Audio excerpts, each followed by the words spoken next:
আমাদের বাংলায় একটা প্রবাদ আছে, সাপে বর। আর সেটাই হলো আমার সঙ্গে।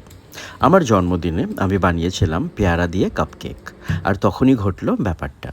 আমি বারুইপুরে থাকি, আর বারুইপুরের যে পেয়ারা বিখ্যাত সেটা তোমরা সবাই জানো।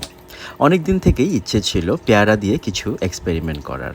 তাই এবার জন্মদিনে বানিয়ে নিলাম পেয়ারা দিয়ে কেক।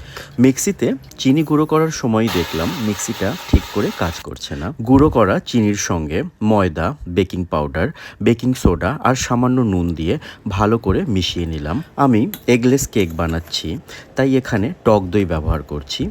টক দইয়ের সঙ্গে সাদা তেল ভালো করে পেস্ট করে নেব। মিক্সিটা যে ঠিক করে কাজ করছে না, তোমরা পেস্টটা দেখেই বুঝতে পারবে। ব্যাটারটা একটু টাইটই রাখবো, কারণ পেয়ারাও অ্যাড হবে। আমি বেশ পাকা একটা পেয়ারা নিয়েছি, তবে সমস্যাটা এলো এবার। পেয়ারাটা পেস্ট করার সময় মিক্সিটা একদমই কাজ করা বন্ধ করে দিল।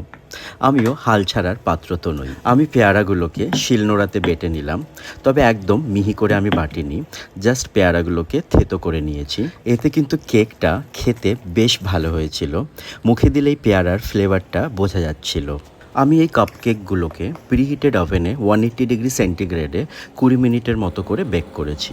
পুরো রেসিপিটা আমি ইউটিউবে দিয়েছি, তোমরা দেখে নিও। রেসিপিটি অবশ্যই ট্রাই করে জানিও তোমাদের কেমন লাগলো।